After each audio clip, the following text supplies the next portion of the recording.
and gentlemen, welcome to the September 11th edition of the Hughes Sports Podcast. I am your host, of course, Jake Hughes. Alongside me, the old man. Old man, how the hell are you doing today? I'm doing well. I'm doing very well. I'm doing great. Are you doing great? I'm tired. just so defeated. I'm doing great. I'm just exhausted. You know what they say? Fake it till you make it. Exactly. Welcome to the show, everyone. If you're new here, we are the Hughes Sports Podcast. We talk everything when it comes to the CFL, BC Lions, as well as Canucks. We sprinkle in some college football, some other random sports and things we enjoy in the week. And what a week! Let's face it. We talk about whatever the hell we want to. We try to keep it on online to sports, but it gets sidetracked sometimes. Sometimes. And what a week it's been. I feel like it's been a long time since we talked on stream, even though it's like on air, on podcast, but it's only been a week. Yeah, it was Monday, but my goodness. It's been a busy week for sports. It's been a busy. I think it's because, like, for me personally, football season is becoming full swing for amateur football, so I'm super busy. Post Labor Day rematches and CFL season ramping up to the push for the playoffs. You have the NFL starting. Then the first thing I want to talk about today is it officially hockey season now? You know, I'm looking over at my Vancouver Canucks flag there. Yep. Right there. Yep. And you I'm thinking, you did it right the first time. I'm proud of you. I know. Hey, it's only taken you. Why is that? It's like it's right there. That's my camera must be different. Weird. I don't know what I did with my camera. The old man's losing it. I'm losing my mind, folks. Anyway, the Canucks flag. When is it? Officially, should it be when the training camp starts? But there's things, to be fair, hockey really never stops. There's constantly news and things happening. Well, because you got trade deadline, you got the draft. Free agency, trade, free agent frenzy, draft, all sorts of different news, trades happening in that time. But to me, it feels like the beginning of September, the once NFL season kind of kicks off, to me, that's when I start thinking it should be hockey time. So yeah, I don't disagree. Like, now is the time that it seems like everything's going. Like, we're talking about basketball with the World Cup or whatever they wanted to call that. Yes, World Cup. It is the World Cup now. It used to be called the World Championships. It is now called I knew the it World was Cup. Different, and I knew they had changed the name. Yes, just recently. And football's going strong. Well, the CFL is going strong. The NFL just started, and of course, it's all the hype that goes along with that. And then the prospect of every team in the NHL has a chance to win the Stanley Cup as of today. They have a chance. Including Arizona? Everybody, there's an opportunity for every team right now in this NHL to win the cup. That is fair. Every team is on even level right now. Right? Some have 1,000,000 to 1 odds that they win. But there's 1,000,000 to 1 odds. Someone wins the lottery every year. Right? People get struck by lightning. I think that's better odds than Arizona winning the Stanley Cup. But, probably. Some news out of Canucks camp. Before we talk about the big news coming out of the Canucks camp, we have 4 days until the Tyler Myers, or as the online community loves to talk about, Chaos Draft, until his bonus is paid. So how much is this bonus that is allegedly $5 million? What? I believe that's correct. Let me double check that. Oh, I thought it was like 750,000. No, that's why you can't trade him. It's a $5 million signing bonus. $5 million. So in 4 days, on the 15th of September, he gets $5 million put into his bank account, meaning the actual money he's owed is only $1 million. His cap hit is still $6 million, but the actual money owed is only $1 million, which is what made this contract impossible to move until right now. Oh, yeah. So from what I'm hearing Yep. from radio stations, podcast out of Vancouver, very highly respected podcast of Sekeres and Price, Yes. that there's a deal in place. They're not saying who, because I'm thinking Sekeres or Price probably knows, but they're not saying a boo. They're not going to boo No. it. And again, talking about the Sekeres and Price show, I believe on Friday's show, John Shannon was on talking about Yeah. it. That's what I was listening to this morning. Yes. And John Shannon mentioned that he alluded to that there are many GMs, or that there's a possibility of a trade being done, and that if the trade was done, and there's GMs out there that will say if this trade deal comes out before it happens, the trade is dead. And we that's know what. Go ahead. we know there are teams out there that do that, and Jim Rutherford is one of those guys who likes to work in secret. He doesn't want everyone knowing what he's doing. When I say everyone, the media, the insiders, he doesn't like them knowing what he's doing. So, do we see a trade on Friday? Saturday at the latest? To me, because of the Youngstars, because the Youngstars start on the 15th in Penticton, which is that's Friday. a Friday. You either have to announce that trade on Friday to get everyone talking about the Canucks, and then you'd be like, oh, and don't forget Youngstars, because you've got that hype, you've got people talking about it, or you wait until Monday. You wait until Monday, either way, because then it's post Youngstars, the trade gets done. However, I'm hoping in this trade that we're getting a young prospect back. Now the question is, and that's my next question to you, what do we get? Ouch. For those not watching, Jake just about knocked over his microphone. Yeah. I like that we have twin microphones. All right. It's so cute. You were in the middle of a sentence and got very distracted.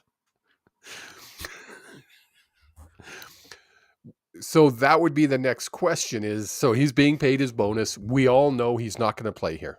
It's not going to happen. No, now let me say something. Never say never. I will not say he won't play here. However, there needs to be a trade that happens, and we'll talk about that in a little bit here.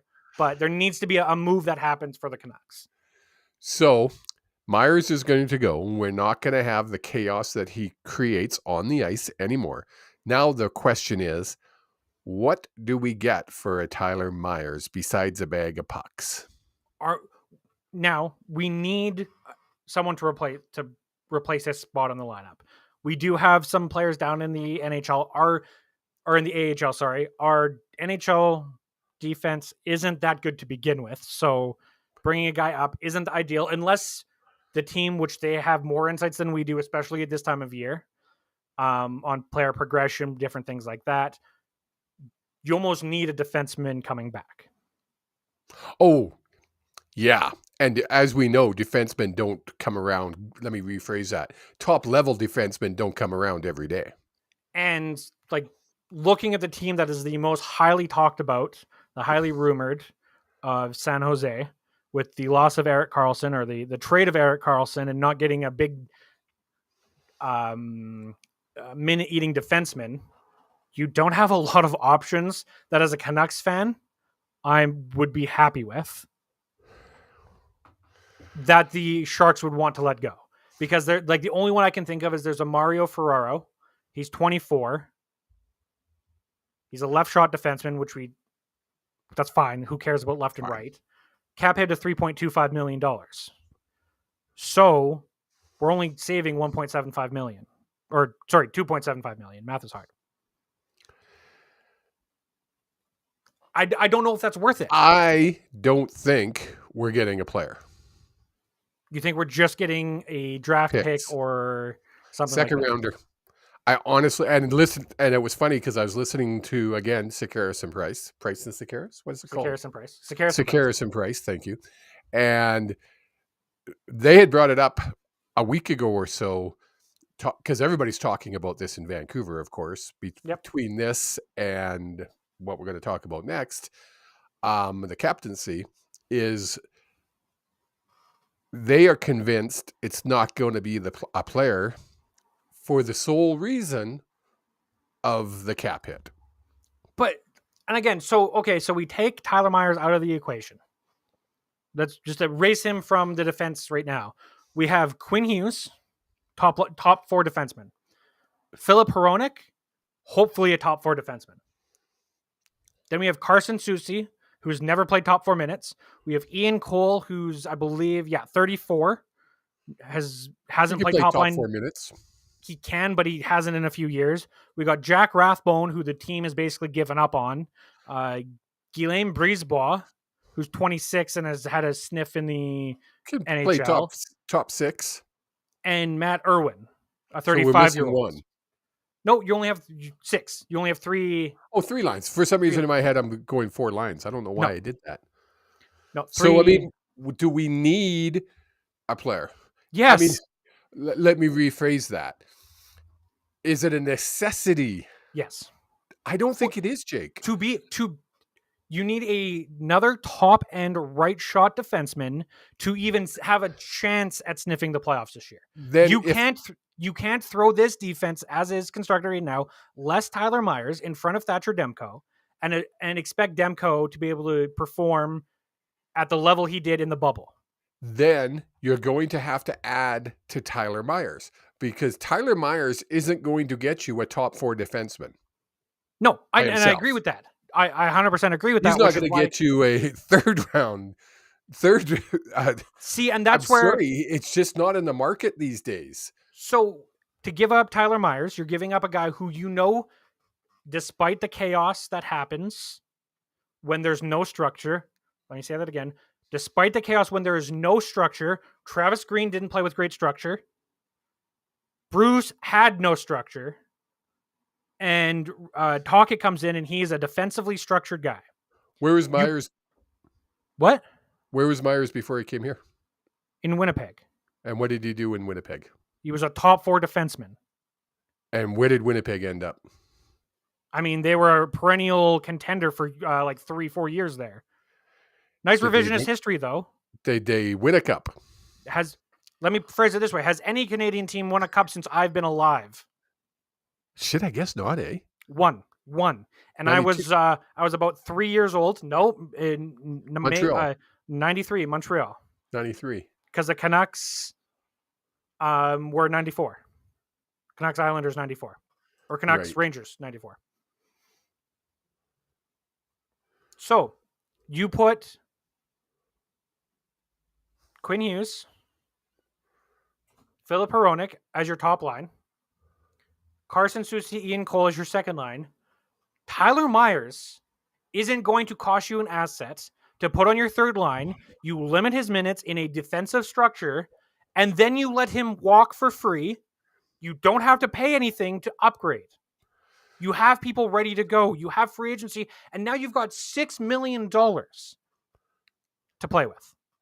But that's another year. I'm sorry, Canucks fans. I'm sorry. If you think this year we're winning a Stanley Cup, I've got big news for you. I'm not talking about winning the Stanley Cup. I'm talking about putting a roster out when we're $7 million over the cap now? Yeah. With Myers? Yeah. So what do we do? Brock Besser. I'm sorry. Brock Besser's gone. No, don't say that. He is not the player we wanted him to be. Don't get me wrong. He's dealt with a lot of off-ice issues. But I don't think Brock Besser, unless things change when coaches change. I don't think Brock Besser is the top 6 forward, sniping forward that we thought he was going to be. Did you hear Brock Besser's interview? And I'm questioning whether it was Besser. And what you said his off-ice issues with his father. Okay, it is the same guy. Okay, yeah. I wanted to make sure I was on the right page there. Yep. I listened to an interview that was quite. I was really kind of like, wow, this kid's got it together. Saying all the right things, I'll say. As far as going into training camp, he's ready to be pushed hard. Well, he was et cetera. He's been called out by management and the coach by name. Yeah, I don't know. I don't think Brock Besser goes.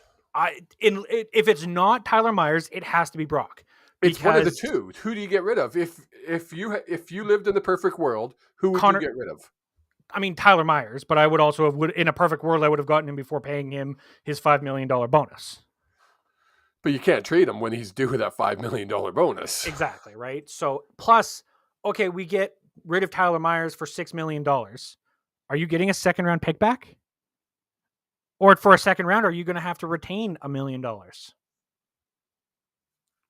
Which you have the cap space to do. We're, as of right now, we're 4.9 million in the hole. 5 million in the hole. 4.984, yeah. So 5 million in the hole. You could technically eat $1 million of Tyler Myers' salary. So the cap hit is now only $5 million to a team.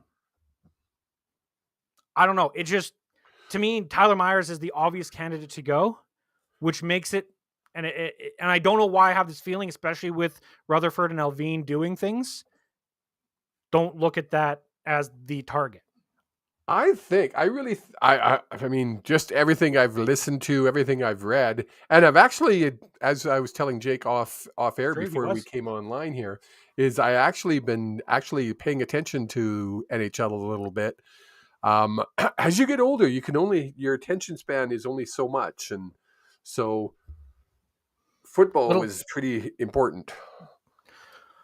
Yeah, so I mean, there's all sorts of questions, and as the weeks go on, with you taking your vacation, you're going to be gone for the next 3 weeks. I want to announce that to everyone.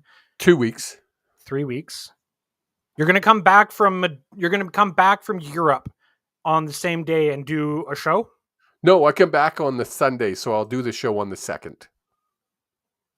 Tentatively 2 weeks, maybe 3 weeks. Nah, I'll do the show on the 2nd.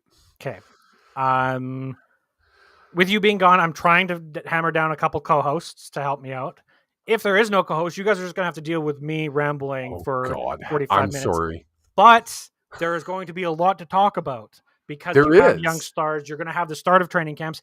And with everything going on roster-wise across the NHL, there's going to be lots of movement. Do you want to jump into that now? And then let's jump into that now, and then we'll talk about the captaincy after. So, as we were talking, the Canucks themselves are $5 million over the cap, which is a rarity. You're allowed to be over the cap by 10% during off-season. There are right now, September 11th, 2023, 7 teams over the cap by millions of dollars. And when we're talking like millions, we're not talking 2 million. Like Toronto's 13 million. Tampa Bay's what, 8 million? 7 million. 7 million. Vancouver, 6 million. Colorado? Colorado and Vancouver are basically 5 million. The Canadiens are 4.7. The Golden Noodles are 4.1. And the Florida Panthers, who are the last team I'll include on the list, are 1.1. So now there's a bunch of others, but there are hundreds of thousands where that's easy to get rid of. That's variable in the minors. Exactly. So I was listening to and doing some reading, and the experts, quotation marks. I'm not an expert yet on the NHL. I am a guru for the You're a CFL guru, but not an NHL I am the CFL guru. Kevin the Medium is. Actually, I'm not. Kevin the Medium is. There's going to be an unprecedented, let me rephrase that. There has to be an unprecedented amount of movement of players during training camp than ever before. Yeah. Or 7 teams are going to go to the league and just give them the proverbial finger and say, what are you going to do? When we were what are you going to do? We were talking about this off air before the show started, that there were rumors at the end of last season, going into this offseason, that there were the quote always was a handful of teams and managers, GMs and owners going to the NHL and Gary Bettman and saying, we need to have more money. Like 3 years, 4 years of a flat cap is too long. We get that this is what we agreed to, but we can't run a team because we thought the cap was going up. As we were talking, if it was 15 teams, if it was half the league or more, 15, 16 teams, you would have the NHL do something about it. But because it's half of half. Half of half, only a quarter. Are these teams right now, again, giving the proverbial middle finger to the NHL, saying, you don't want to listen to us? Gary Bettman, your time is technically limited. You can be fired. I know it's shocking for Mr. Bettman to hear those words, but he could hear them. Well, considering he's been in charge longer than you've been alive. I think it was the same year. I think he took over in 1993. 30 plus years now, isn't it? Yeah. Yeah. I think technically I was born and then he took over in the offseason of 93. They literally, right now it's a proverbial standoff. I'm sure Gary's on the phone going, yo, like we gotta do something here. And the big thing is all it takes is for one of these teams to blink and every single one will fall in line.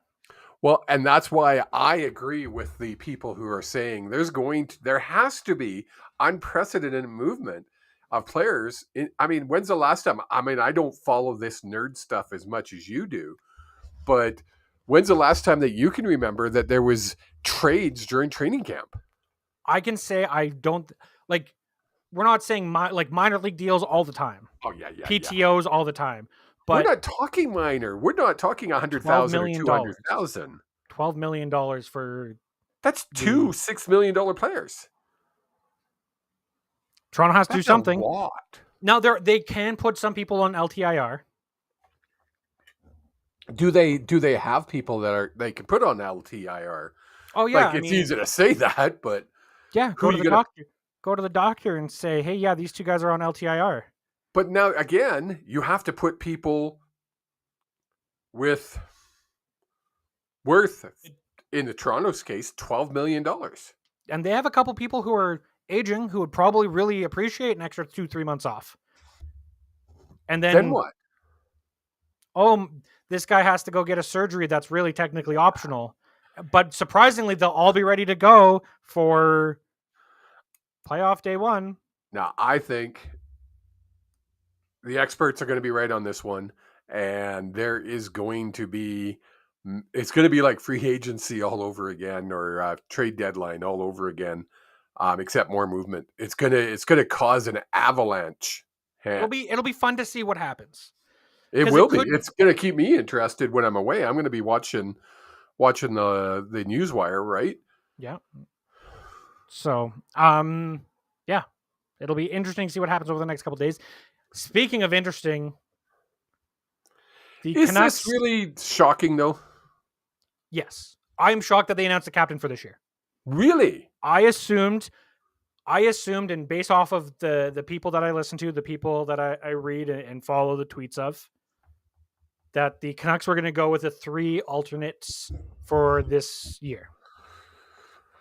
So instead of having one captain, and let's face it, a captain is a figurehead. A captain is a figurehead for the media.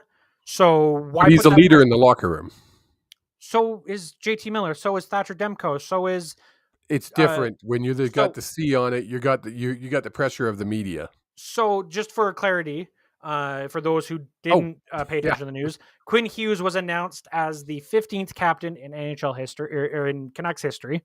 But they keep talking about this core of leadership, right? Let's not forget Quinn Hughes. Do you know how old Quinn Hughes is? What is he, 27-ish, 26? Younger. Really? He's 23 right now. Oh, wow. He could be our captain for a long time. We said that about Bo, too. Why you got to be like that? Why you got to be so bitter? All I'm saying is that because he's so young,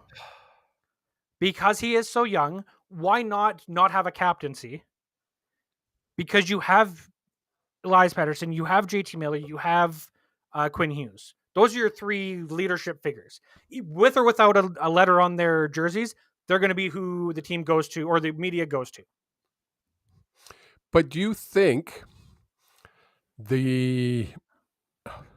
I'm asking a stupid question. Yep. Do you think that the Canucks organization didn't go pull those 4 together, 5 together. I'm sure they did. 100% they did. No? No, they did. 100%. Oh, they did. Yeah. And say, hey, look, guys, we're going to name a captain. It really does. Like you say, it's just to see on your jersey which one of you would feel most comfortable in front of the media. I don't think and so. Probably to a T, they all probably pointed all at the same time because they've all talked about it. It's not. And pointed to poor Mr. Hughes. So, Mr. Hughes seems to get the blunt of everything. I'm just saying. And poor Quinn went, okay. So I think what actually happened, if you, I don't know if you had a chance. I know you've been super busy today with multiple hats on. They did have a press conference, and to announce the captaincy. They put out a tweet, and then they, did a whole press conference. I read all the tweets and everything. I didn't hear the press conference. Rick Tocchet, when asked why Quinn above, they name checked PD, Miller, Hughes, and Demko. Those are the 4 names that were mentioned by name. And they basically asked, out of those 4, why Hughes?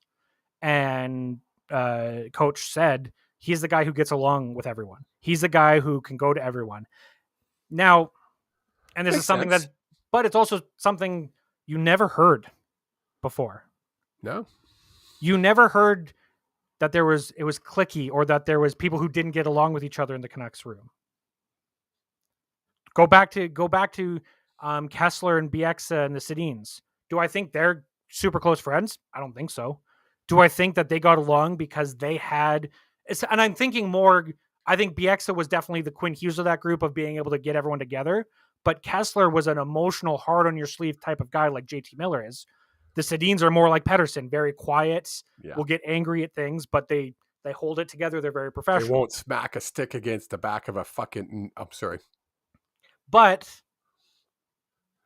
I still hold a grudge against that guy for that. But do you never heard of those issues? Not for 1 second did you hear that they had to have a team meeting because JT Miller pissed off other people, or like Bo Horvat this past year didn't go to the Halloween party, and that was a huge issue.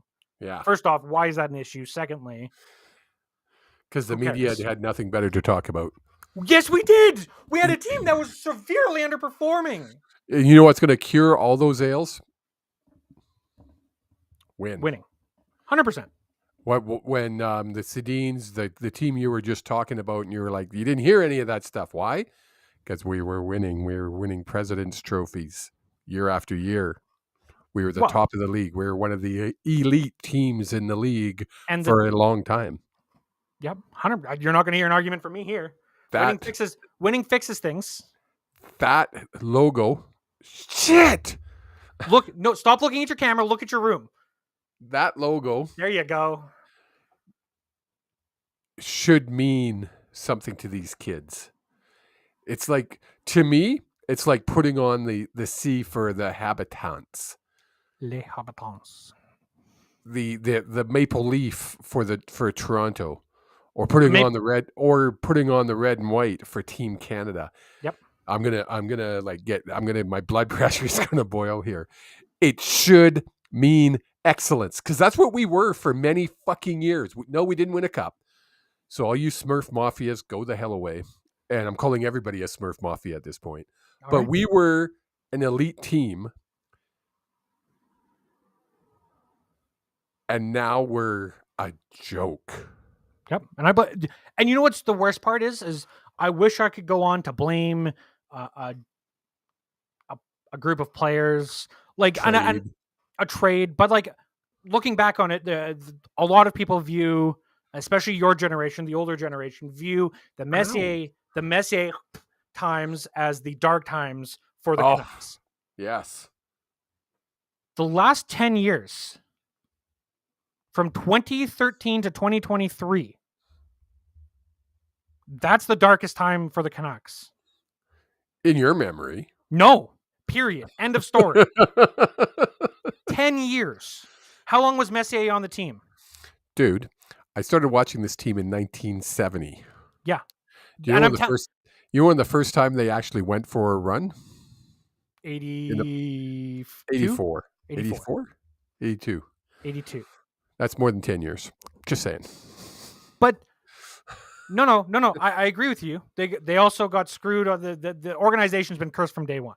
Oh, yes. Absolutely cursed from day Don't one. even start me. But in those 12 years, there were bright spots. You don't have any bright spots from the past 10 years. You don't. No, and you're right. I mean, you have the bubble playoffs. Yeah. You have one shiny stone that you polished up and gave to your mom, because the only reason we made the playoffs that year was because they had to end the season due to COVID. We were not in a playoff spot. I wish I could argue with you, and I can't. We won the play-in. We got super lucky against a Binnington team, or against a St. Louis team, where Binnington showed who he really was as a actual goaltender. He wasn't the miracle Binnington of their run. And then Vegas, a brand new team to the league, showed up and said, "No, you go sit down. You go back to your kiddie table and you sit down." That's only because Vegas was had to be successful. I was thinking about this the other day. Rod always gives me a hard time for hating on Vegas. They were given a golden platter. Their Golden Knights were given a golden platter with Gary Bettman cutting off the balls of every other GM. Well, because Vegas had to be successful because Gary put his word behind Vegas. It had to be successful from the moment it started. It had to be successful, not just because Gary put his word behind it, because, I mean, we've seen Atlanta fail twice. We've seen Phoenix struggle this entire time. But if it failed, it would have failed epically and super quick, because the Raiders were coming to town the next year.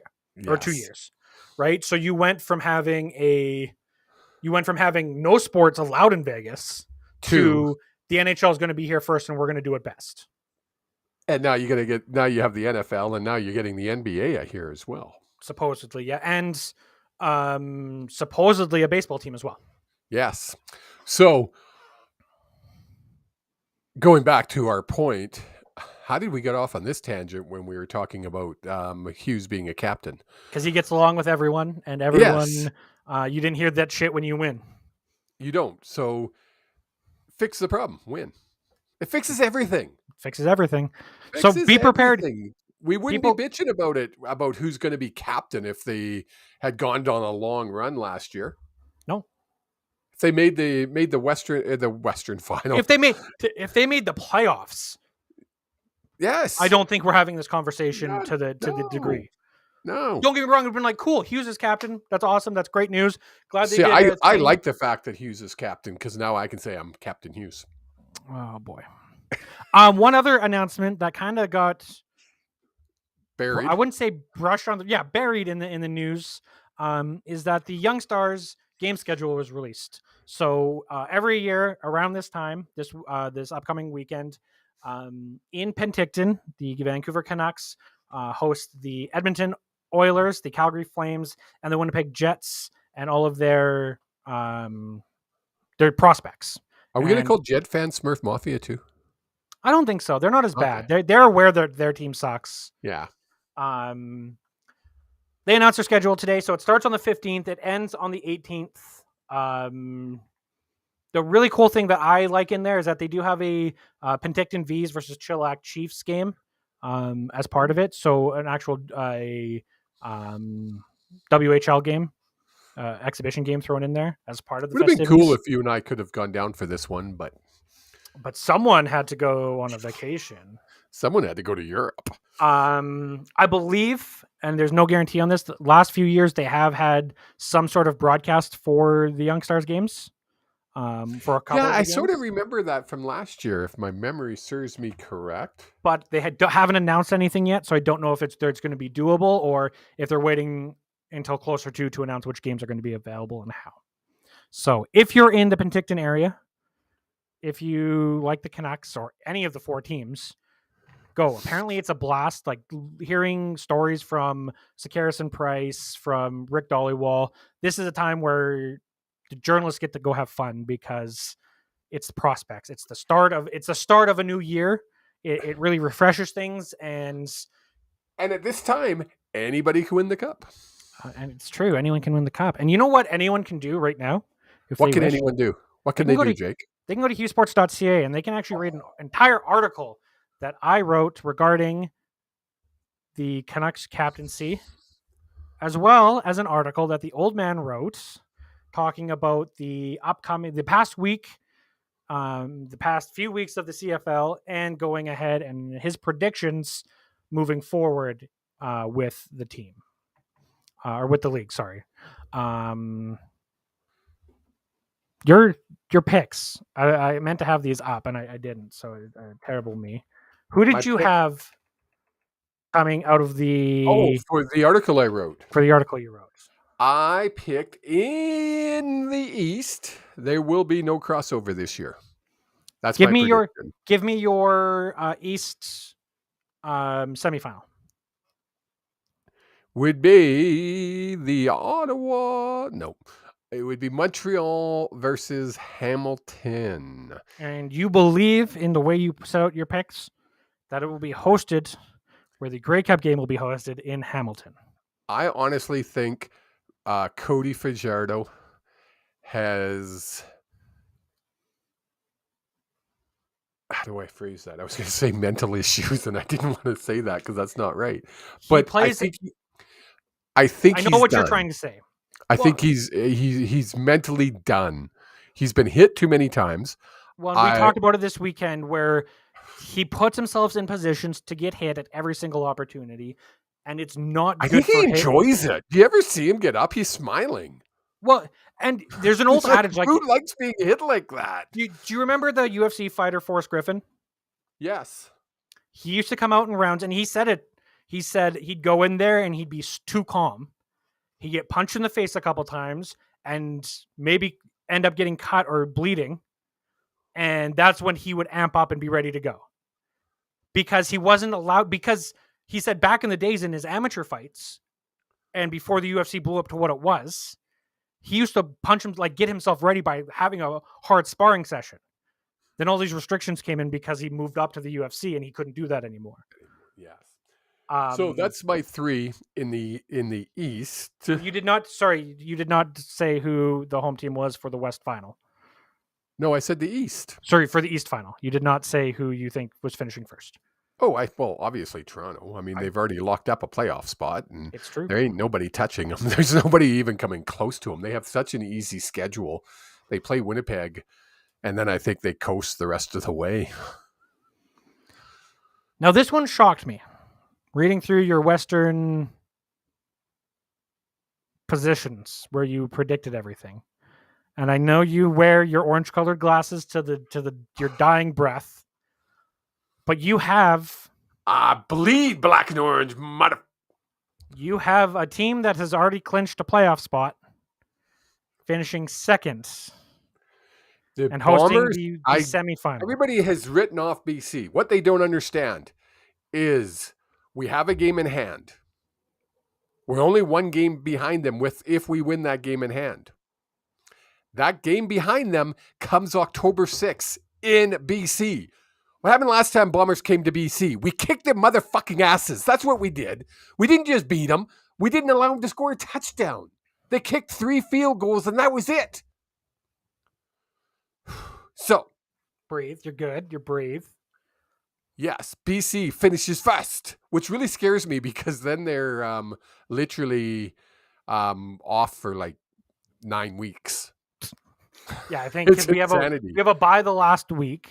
Yeah. So then we'd be off for 2 weeks. 3 weeks, really, because you play. Well, you play October 20th. Yeah, so you play your last game. Yeah.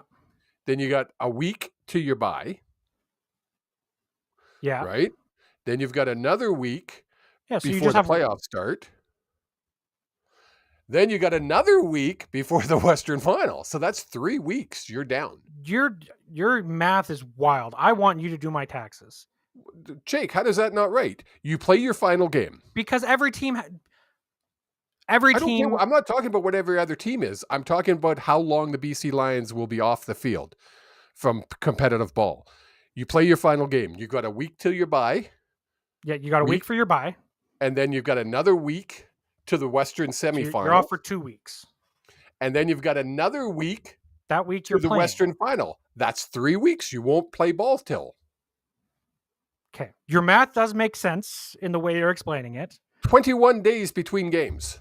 There's 6 or 7 days. In the playoffs, there's 7 days between each game. So you cannot count your last 7 days. That's the same 7 days that anyone would get. You still haven't played a game. But that's the same 7 days. You're off.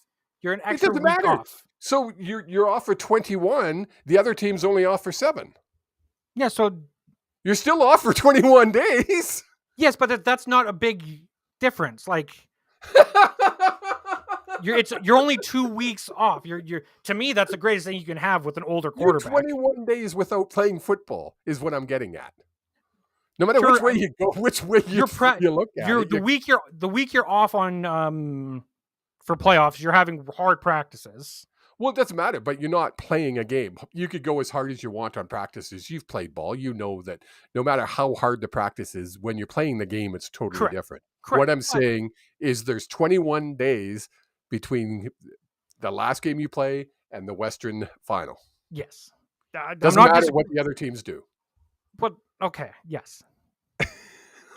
Your game week, you have 7 days off for the most part, unless you're Winnipeg. You have 7 days off between each game. Sorry, unless you're playing Winnipeg, and then you usually only have 5 because they somehow 4. You somehow managed to do that. But yes, they usually, when you get to play Winnipeg, you have to play on the Sunday, and then you play Friday again, or the Thursday, when there was Thursday games. But now there will be no more Thursday games. I don't think. No, BC's last 4.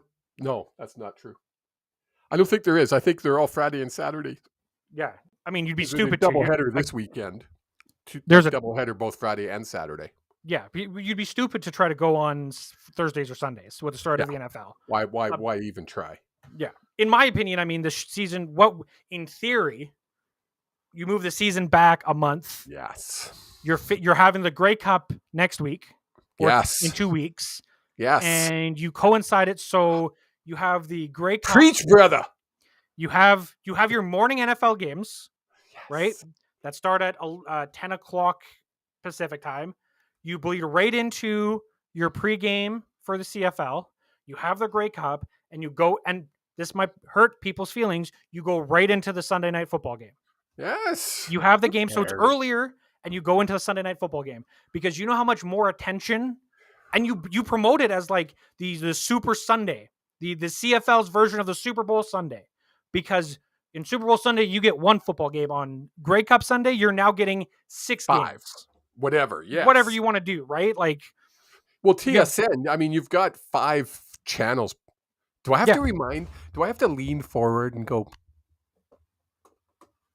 Oops. Oh, now we can't see you. TSN, you have 5 channels. No, don't start that. Why do you insist on showing the same thing on all the channels? What are you talking about? Did you not see the amount of rage on Facebook from people not understanding how TSN works? This week? The TSN 1 isn't showing the football game. No, TSN 3 was. Yeah. Well, I don't get TSN 3. Then you're not obviously a CFL fan. How dare you? How dare you come at my fandom? First off, you didn't understand how fucking TSN works. It's $10 extra to get all of them. I think you can pay $15.99 a month to get every single TSN channel online streaming and on your TV. Shut up! Like it's asinine. And then these are the same people being like, if you're within 250 kilometers of a football game and you don't have season tickets, go get season tickets. Fuck, people are dumb. And it's the same people always, always. Or the old famous. I have 7 years reffing experience. And then proceeds to call it a personal foul. First off, if you had 7 years experience as an official in No, football, to be you fair, would you know could better than call it reffing. you could have 7 years as a referee. Because you Well, would then be if you had 7 years of referee, you'd be the head referee, knowing that it's not called a personal fucking foul. That is an NFL term. I do notice that he just shut up after that, eh? It was like zip. Guys, if you're wondering what Jake and I are going on about, go to CFL Chatter. It's so much fun. We love it. Jake's got to calm down, man. So where was I? I was the one ranting, and then you took over my fucking rant. Well, we're moving on here.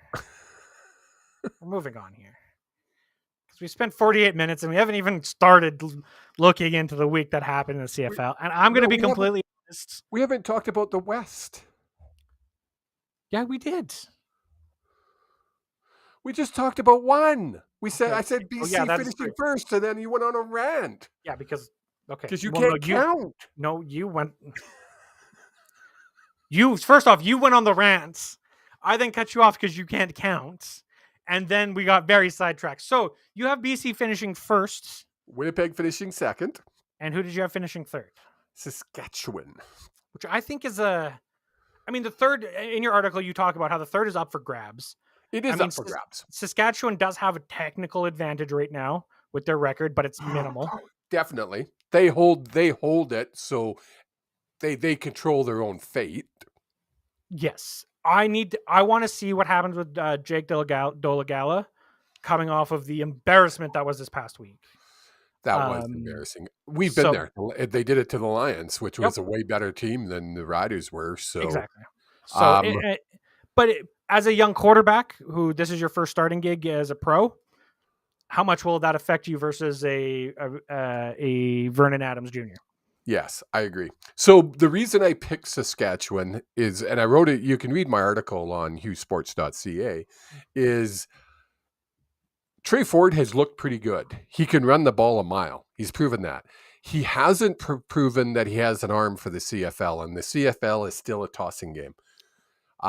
He had like 12 yards in that whole game that they won. It wasn't impressive.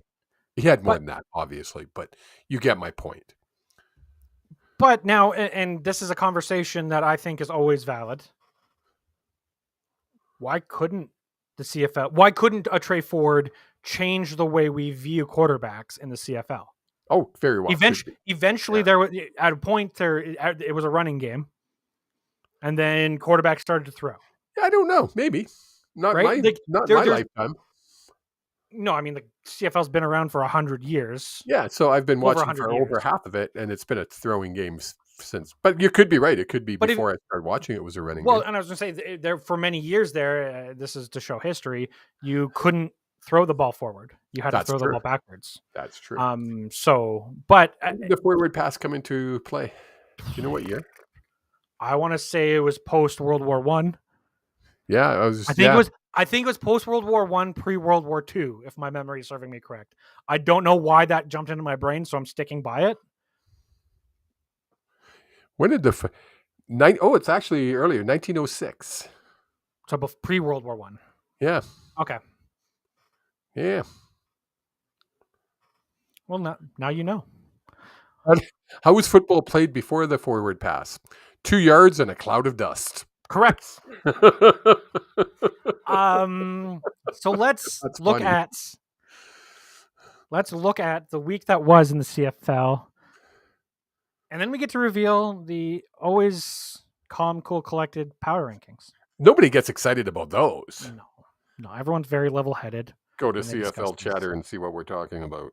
Now I'm going to be predominantly quiet. I know that's shocking to hear. I'm going to be predominantly quiet through this because I was very busy this weekend doing many different things. So I didn't get to watch a lot of the football. So, old man, we had the Hamilton Tiger Cats going into Ottawa and winning by a score of 27-24. After I finished reading the scores, you can just say. Well, you said you were going to be fucking quiet. This is not being quiet. This is the opposite of quiet. Was this the Friday night game? This was the Friday night game, yes. It was a fun game to watch.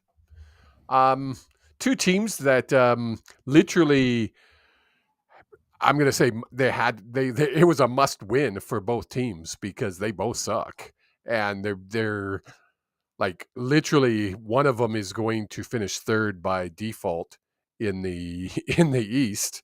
The question is, will there be a crossover? I don't think there will be because I think Calgary sucks and Edmonton sucks. So I think the Ticats are going to put together a few wins here, and they're going to beat Montreal and host the.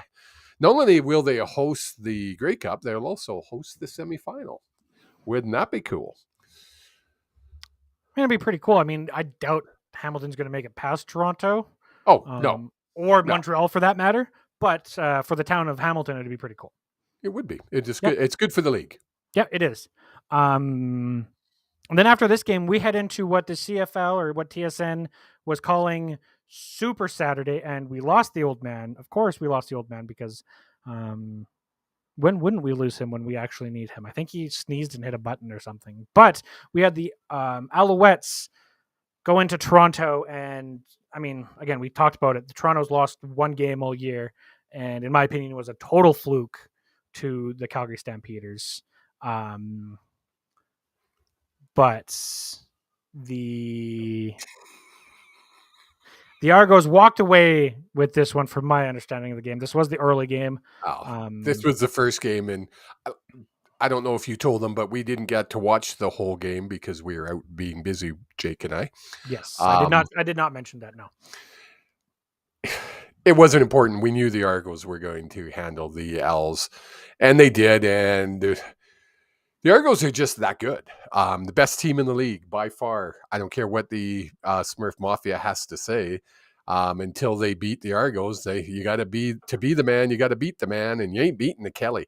Chad Kelly is a phenomenal quarterback. He can throw the ball a mile. He can run with the ball. He can do it all, and he's made for the CFL. And let's be honest, Ryan Dinwiddie, head coach, and I believe he's also the offensive coordinator. I could be wrong on that, though. I want to say you're right. Built an offense with Chad Kelly's tools in mind.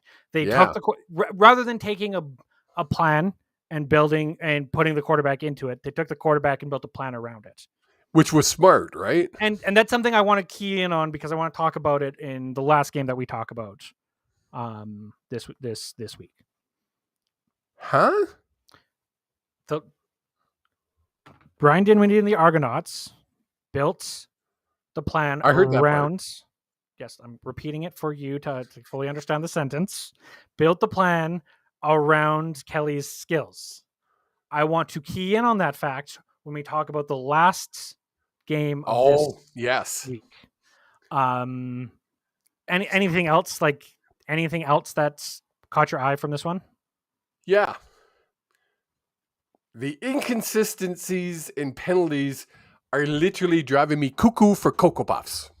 Good. So we're going to talk about the I can't remember the kid's name that got kicked by from the Alouettes. I'll have to look it up. It's in my article that I wrote, and I haven't posted it yet because I didn't like it. I'm gonna have to relook at it.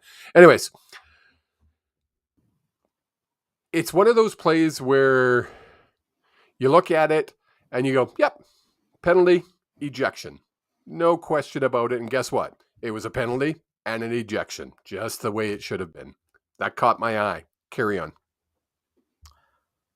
I have nothing to say. I missed most of these games. So let's jump into the game that the only thing I can really say about is the Bombers were angry. They came in pissed off to that game that they lost to Saskatchewan and just destroyed this Saskatchewan by 45 points for a final score of the Saskatchewan Roughriders at 6 and the Winnipeg Blue Bombers 51. Everybody knows my dislike of Bomber fans. I don't dislike the team. Winnipeg has always kind of held a special little spot in my soul because I used to go there a lot.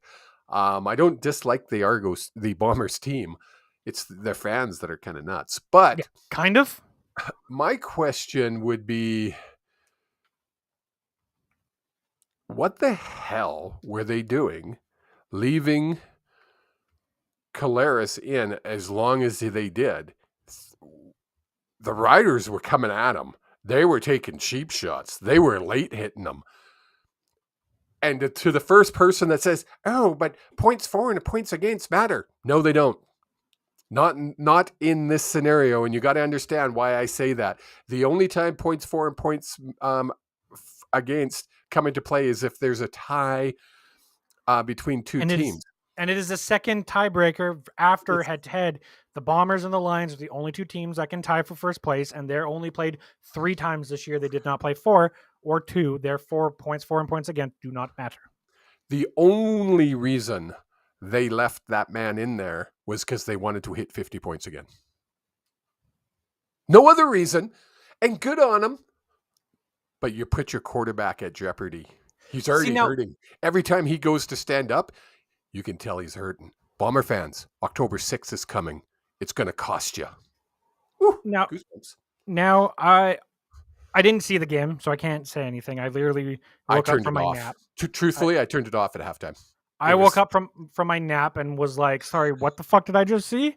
Like, literally blurry-eyed, like, oh man, I passed out with TSN on, and I saw the score pop up as they were heading to like the commercial break right before the Stamps Alex game, and it was Bombers 51, Riders 6. And I was like, and I messaged you, man, I was like, did I just see that right? A 45-point game? Just sad. It was an embarrassment. The Riders were outplayed, outcoached, out-offensed, out-defense, they were out of it. The national anthem played, and the Riders sunk. They were not outclassed. I will say this. That's the only thing they weren't. To me, it is unclassy.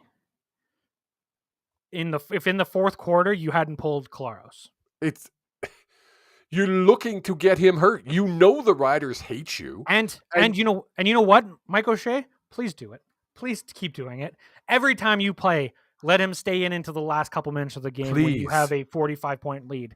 Because there's going to be a hit where a defenseman says, fuck it, and he's going to hit him in the knee, and he's going to roll. Intentionally. Not that players are intentionally dirty, but when you're getting your ass kicked like that, these players have pride. They have egos. There's a reason that they're professional sports players. There's a reason they are where they're at. And it's not because they got lucky. It's because they have the passion for the game. When you're embarrassed, you're taking those cheap shots. Everyone will. And you haven't locked anything up, folks. Well, no, they have now. They have locked up a playoff position. You haven't locked up home field for the Western Final. You haven't locked up number 1. Regardless of what your fan base might want you to believe, you're not the best. To be the best, you have to beat the best. You haven't beat Toronto. You haven't played them. You haven't beat them. As for beating BC, we're 1-1. I don't care what the score was. Shut up. The score is 1 win, 1 win. You're 1-1 against us. We held you to no touchdowns. You didn't do that to us. Guess what? You're coming home. You're coming to BC, and we ain't going to play nice. We know Collaros is hurt. You can see it every time he goes to get up. Do you think we might go after him? And now, let's just continue. That's my promo for the day. Let's just continue. That was a good wrestling promo. Let's just rewind the clock here a little bit. Grey Cup 2022. Oh. Who won that? Please remind me, because I feel and I know it feels like we do pile on to the Bombers. Again, the team, I like watching the team. I think the team's super fun to watch. It's the fans. It's the fans that drive me nuts. But it's not all the fans. Let's make sure. There's a reason I call them the Smurf Mafia. It's not all the fans. It's a segment of fans. It's the loud minority. Yes, they're 100%. Called the Smurf Mafia because that's what they are. It's like the Rider Nation. Rider Nation. Canada's team. So for those who don't know what I'm talking about, going back to the Grey Cup, the old man just said, didn't answer my question.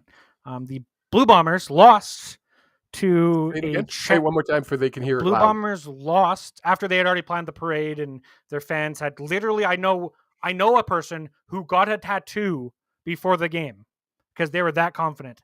And this young kid named Chad Kelly came in and destroyed them, picked them apart as if that was his entire job. Like he was They only won by a few points, though. like he was a surgeon picking out cancer from a The patient. CFL robbed us. Right. It's this whole. They think it's a dynasty. They've won 2 cups in 30 years. And okay, so 2022 they lost. 2021 there was no season. 2020 they won.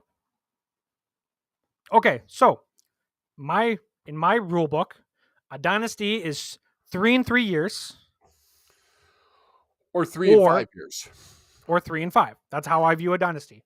They have who did they win 2019? I believe that was the one we were at. I don't remember who won. That's an honest question. That was 18. Was that 18? Yeah. I'm just looking it up. At most, they've won 2 in 5 years. Yes. I'm going to say yes. I'm looking. I hate this. List of Grey Cup champions. Here we go. Oh my God. They go back to 1909. So 2022 was Toronto. Just for you guys know, it was Toronto. Yep. Winnipeg in 2021. 2020, the season was canceled. And then Winnipeg won it in 2019. So I'm just going to scroll a bit here. Sorry, no. You don't need to scroll. I'm going to see. Hold on. So that's, sorry, who was 2018? I'm still, Jake, I'm still scrolling. What's the point? Who won in 2018? Calgary. So in the last 5 years, they've won 2. Yeah. They have been relevant for 4 of those years. Yeah. Because let's face it, the year Calgary won, they were not relevant. 2018, they were not relevant. They were an up and comer, but they were not the team they are now. Yes. So, but they'll remind you in 1990 they won 2. Just so you know. Oh, 1990, the 3 years before I was born. And then in 88 they won again. Like in 84 they won. Yeah, it's their fans are just it. You know what's funny is back then that's closer to a dynasty than what they have now. Oh yeah. I'm sorry. I hope they don't make it out of the playoffs. I have a feeling they might because they're a really good team. There's no taking away. They're a good team. My big thing, if they play at home in the Western Final, they have the best chance to win. Yes, we have to finish first in order for them to not. The Lions finish first, there's a higher chance the Lions win. I agree. That's the way I put it. Now, is there an ultimate upset where Saskatchewan goes into Winnipeg and remembers this 51-6 Would game that be something where they left Claros in and he didn't get injured? I would love it. Love it. Look, sports has a very weird way of being poetically just. Fuck, that would be so much fun. So then we jump into the last game of the Saturday triple header. And the Elks return the favor to the Stamps in the Labor Day rematch. And these two teams are just so poorly put together that they are mirror images of each other. But there's so much fun to watch this game. Because they're just it's chaos. It's just literal chaos, but it's so much fun. It's like... So remember, I know it was like 15 minutes ago because we kind of got hung up on the Bombers. I mentioned that Chad Kelly was the focal point of the offense in Toronto. I then look at both the Stampeders and the Elks, and Jake Maier was not built to be throwing the playbook that Dave Dickinson has handed him. That playbook was intended for Bo Levi Mitchell. Yeah, and they haven't changed it. And Dave has refused to change his ways. Because Dave did it. Dave can do it. Bo was able to do it. Bo did it. Now it's not Mayer. Put Mayer on any other team, and I bet you he's way better. Not just that. Put Mayer with Ryan Dinwiddie, and I bet you any money Ryan Dinwiddie finds the strengths of Maier and makes it work. Yes. And then we go over and look at the Elks, and this is why I said I want to key point that and talk about the Elks, because the Elks playbook was never intended for Trey Ford. but they're making adjustments to make it work with Trey Ford. Run the Next ball, year, run the ball, run the ball, run the ball. next year, I expect Trey Ford to be the starter in Edmonton. And I expect the playbook to be built around him. Jarius Jackson clearly saw something that's what's his name? McAdoo didn't see in Trey Ford. Yes. And I believe in the mind of Jarius Jackson, despite him not being the most talented quarterback that I've seen play for the BC Lions, he was a damn good quarterback. He was a good. I mean, he wasn't great, elite, but he was good. He wasn't a Lule, a Dickinson, I just love that everybody throws Lule's name out there like he was some kind of long time. He had 3 years of elite play, and then concussions took him out. I'd say 3. Yeah, okay, we'll give him 3. I was gonna say the year he came in, and then the 2 years after that. I don't think it was a full year that he played when he first came in, though. So, this game was just, other than the commentary, chaos. Well, it was fun to watch. It was chaos, but it was so much fun to watch because it was close all the way through. You didn't know who was going to lose. Notice I didn't say who was going to win. Neither one of them deserved to win. I picked the Elks. I went 3 for 4 this week. I don't remember who I picked. Did I make You didn't make any picks on the CFL Pick'em, just so you know. We all bugged you. We were laughing quite hard. It's Jake got all of them wrong. He got a big fat 0. And I was like, I think that's a he third. Didn't make his picks again. I think that's a third week I've done that. And he's only 2 points out of, or 3 points out of first. Maybe I do know what I'm talking about. I just have the memory of a goldfish. But something in this game that is still, I'm waiting. I don't know when the CFL comes out with their fines and suspensions. I think it might be tomorrow. It's usually announced Monday or Tuesday. Yeah, I'm gonna give him till tomorrow till I go on a big rant. But we go back to the hit in Montreal. Yep. And let's go back a week before with the headbutt. You know, that intentional, life-threatening, the guy should be charged with murder and never allowed to play the game again because, oh my God, he hit our quarterback. Yes, it was a headbutt. It was dumb, and he should have been ejected from the game. I don't disagree, but he didn't try to kill him. No. Anyway, move forward to this week, Montreal game. Sorry, I want to interject there. I believe the ref made the right call on the fields. For which one? For the headbutt. Because there was no malicious intent. There was no wind-up. It was an unnecessary roughness call. Upon further review, it was clearly intentional. Yes. He clearly had the sound mind. But remember, we're seeing that replay 3 or 4 times. The ref sees it ref sees it live once and has to throw that flag. This is where my point, you're going to understand my point. No, that's fair. I wanted just to clear that up because there was no challenge. It was never reviewed. But the problem with that one, and I'm going to go to it again, was that flag was really late. Like, they didn't throw that flag right away. Yes, they did. It was delayed. In the replay, the headbutt happens. Again, you're watching that headbutt in slow motion, and the headman goes like this and grabs his flag.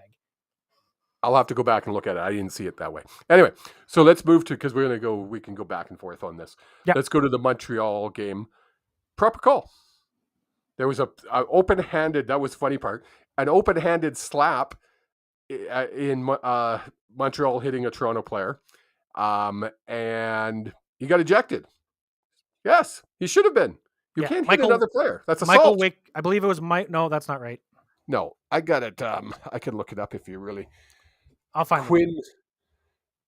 Quinn something or other was a guy that got hit. Austin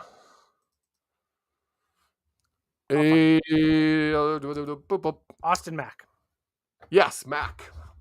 Austin Mack is the one that got kicked out. He hit Quantez Stiggers in the head. Open-handed slap. I've watched it twice now. 3 times. Fast forward to the Calgary game. Biggleton. There's a scrum. There's pushing, shoving.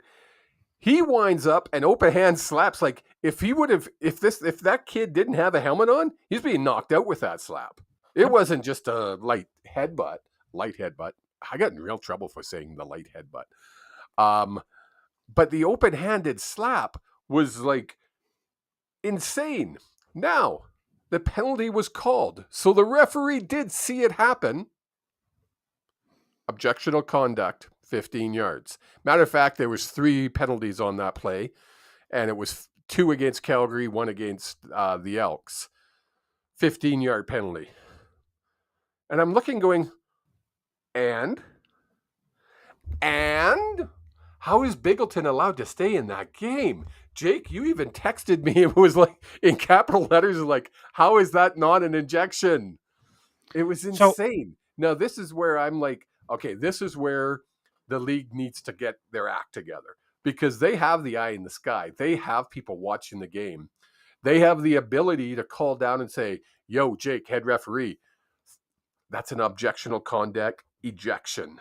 It has to be. They have to be able to do that. There's almost always a conversation. It's never like people always assume, this guy can just make a call. No, they can't. The head referee, the buck stops at the head referee. If the head referee, that's Jake, you're not listening to what I'm saying. Yes. There needs to be. You're not listening, because you wouldn't have said that if you listened to what I said. Okay. I literally said they need to change that rule. I know what the rule is. I'm saying they need to change that rule so the eye in the sky can make that call. Yes, and I'm explaining it for people who don't understand the intricacies of everything. Right now, the video review looks at the play, can chirp down at any point to the head referee and say, hey, this is what I saw. What did you see? And that's why there'll be sometimes conferences that take a while, because they'll all get together. And usually it's with the, especially in the CFL level, it's with the eye in the sky.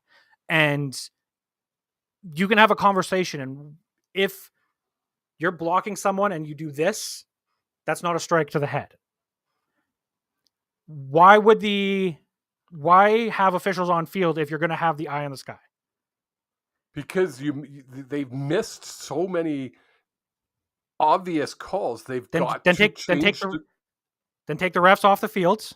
Oh, you're being ridiculous. So you get this whole, I'm a referee, so we never make a mistake. No, that's bullshit. They made a 100% mistake. Not what I'm saying. It should have been fucking corrected, and it wasn't. Biggleton should not have played the rest of that game. You even said it. I have the 100%. Actually, so let's go back. I'm not saying I'm disagreeing with you. I'm playing devil's advocate for a specific reason, because you're just saying that the eye in the sky should be able to call down. You know how slow that would make games? Jake, stop being ridiculous. It's not on every play. But it's on obvious missed calls or missed interpretation of the rules. This isn't even a missed call, because this was a call that. Well, you sent me the rule, and it clearly says a punch or an open-handed slap. But that's a rough. To another player is an automatic ejection. If they called it a rough play, they didn't call it a rough play. They called it a objectionable conduct. Correct. But that's what I'm getting at, Jake. They need someone to correct that. How can the exact same play in Montreal be an objection and this one not? The inconsistencies can't happen all the time. And it's not just once or twice. It's constant in this league. And it has been for years. It's with the NHL. It's with the NFL. It's with the NBA. It's not in the blatant obvious as a CFL. Not even close. One of the biggest reasons is NHL officials are way better trained. They have way more training constantly. CFL doesn't have that constant training that the NHL would, or even in Major League Baseball does. You look at Major League Baseball; they've improved so much. Well, not just that, but they're also starting to embrace technology. And down in the AAA, whichever I hated their MLB system, because I never know, is AAA better than AA or vice versa. But the blah blah blah. The bottom league is now using a automatic strike zone, so it'll buzz. Could they not just beep in the ref's ear for that? Yeah, so it's not a beep; it's actually a buzzer on your pants, and it's like 1 buzz means strike, 2 buzz means balls. You don't need someone behind the plate anymore. You do, because in theory, because it's game management. Traditionalists will say no, because it's the same. me being hyperbolic and being like, let's just take all the everybody refs off the field. Yeah. You need people on the field, game management. They might not be calling the balls and strikes, but they're calling the, hey, shut the fuck up. You can't talk to a player that way. Yes. Sort of thing, right? No, I agree. I think the issue with the CFL is there's no communication to the fans through PR, through anything on things like this. NHL, there's clear communication with things. There's an entire account for player safety. There's an entire account for following different things.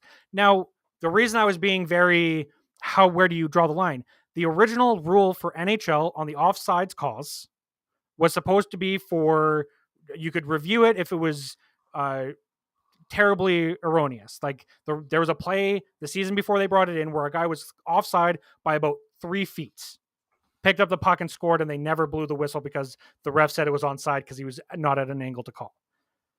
We saw 2 years ago, I think it was 2 years ago, where they zoomed in and it was a pixel, and they called it onside versus offside. You need to have a line of, so why can you look at rough play, but you can't look at face masking? They're both for player safety. And now every play is under review from the officials booth. When you have a face mask, very rarely will a face mask penalty result in an ejection. Very rare. I've seen it. No. Very, very, very rare. But so the reason the rough play with a punch or a slap to the head, there's no rule interpretation here. That's what I'm getting at. This wasn't a rule interpretation issue. This was he punched a guy, open-handed punch. You can call it. He didn't punch him. Let me finish. He didn't slap him. He didn't punch him because he knows if he punches a helmet, he's going to break his own hand.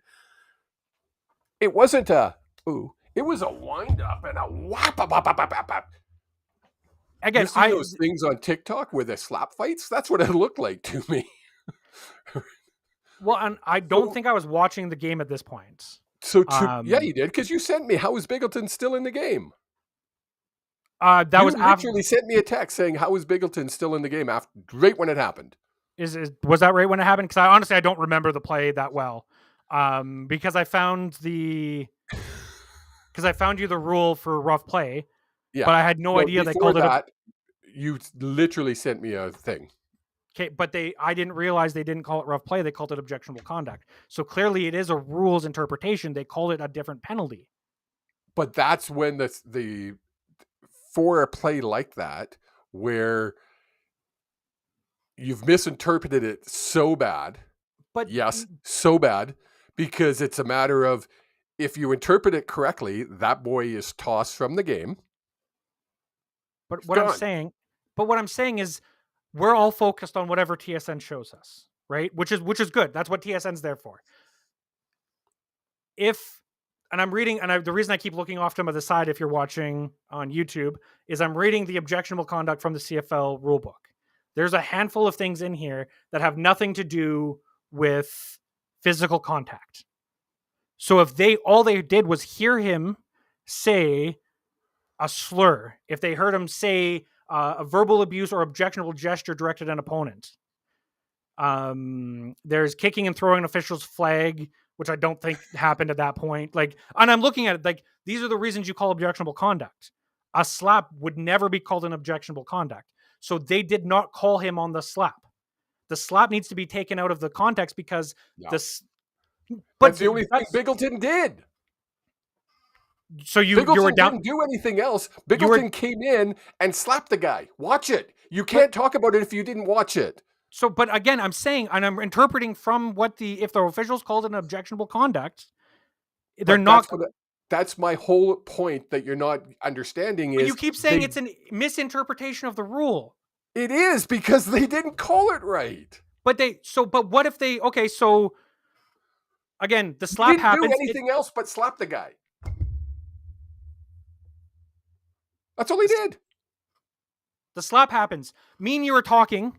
No cameras behind us, and a guy behind you. We're officials. Just listen. A guy behind you comes up and slaps a guy across the face. Me and you're having a conversation. I don't see it, but I hear a guy who says, "Go fuck yourself, motherfucker."